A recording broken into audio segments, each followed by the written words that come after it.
Hey, what's up everybody? Welcome back to another Epic Future Space.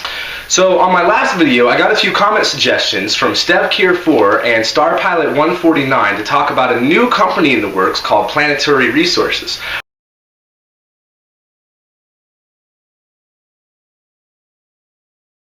First of all, thank you for the suggestions. By the time you're watching this, that press conference may have already occurred, and after it does, I'll have links in the description below for you to check it out. So, what is this company really all about, and who are the players involved?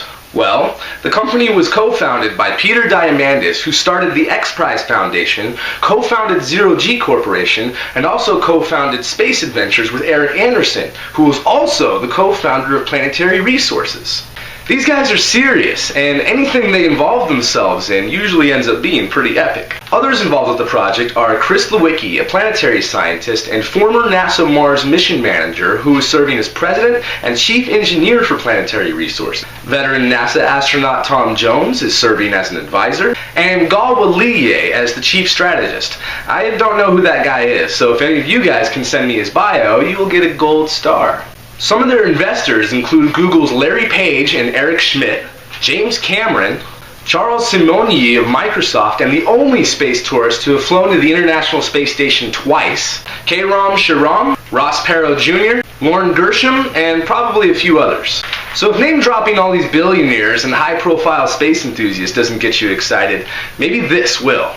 The speculation goes that the company will be mining asteroids, mostly due to an interview that Forbes did with Peter Diamandis, where he said that all he's ever wanted since he was a little boy was to be an asteroid miner. Links in the description below if you'd like to watch the interview for yourself. At the same time, a recent collaborative study has been published by the Keck Institute for Space Studies, NASA's Jet Propulsion Laboratory, and Caltech about the feasibility of asteroid retrieval and mining with existing and near-term technology. They concluded it would be entirely possible to capture an asteroid weighing approximately 500 tons and return it to a high lunar orbit where it would be mined for resources by 2025. What's significant about this study, and which possibly links it to Planetary Resources, is that 2 out of the 34 participants in the study are Chris Lewicki and Tom Jones, the president and advisor to Planetary Resources. In the Planetary Resources media press release, they said that this venture could increase the global gross domestic product by trillions of dollars. Global, key word here being global, by trillions of dollars. And if that's not enough, the asteroid retrieval and mining study went on to say, and I quote, "The 2 major conclusions from the KISS study are 1, that it appears feasible to identify, capture, and return an entire near-Earth asteroid to a high lunar orbit using technology that is or could be available in this decade. And 2, that such an endeavor may be essential, technically and programmatically, for the success of both near-term and long-term human exploration beyond low Earth orbit. The proposed asteroid capture and return mission would impact an impressive range of NASA interests, including the establishment of an accessible, high-value target in cislunar space, near-term operational experience with astronaut crews in the vicinity of an asteroid, a new synergy between robotic and human missions in which robotic spacecraft return resources for human exploitation and use in space, the potential to jumpstart an entire industry based on in situ resource utilization, expansion of international cooperation in space, and planetary defense. It has the potential for cost-effectively providing sufficient radiation shielding to protect astronauts from galactic cosmic rays and to provide the propellant necessary to transport the resulting shielded inhabitants. It would endow NASA and its partners with a new capability in space that hasn't been seen since Apollo. Ever since the completion of the Cold War-based Apollo program, there has been no overarching geopolitical rationale for the nation's space ventures.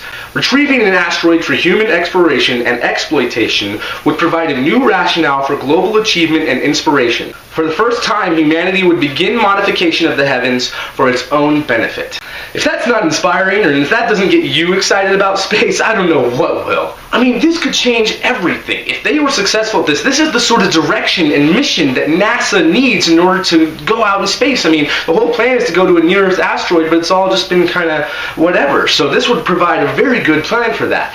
And the whole thing that they're talking about is with the asteroid they would want to capture would be a C-class asteroid or carbonaceous asteroid.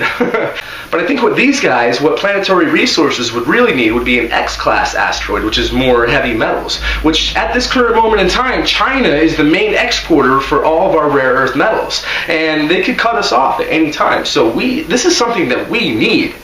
So maybe this is all speculation at this point, but it doesn't really matter, because if this study is only a NASA study and isn't the game plan for Planetary Resources, at least NASA is finally getting it together and coming up with a mission and a rationale for why we need to go to a near-Earth asteroid. I mean, we need to do this. We need to do this.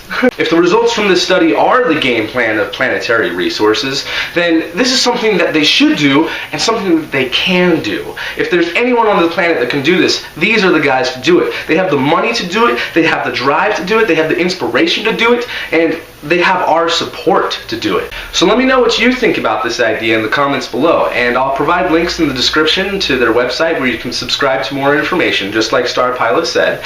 And I will see you guys tomorrow to try to fill you in on the details, and yeah. So I'm very excited about this, and I will see you guys tomorrow, and don't forget, Ad Astra to the stars.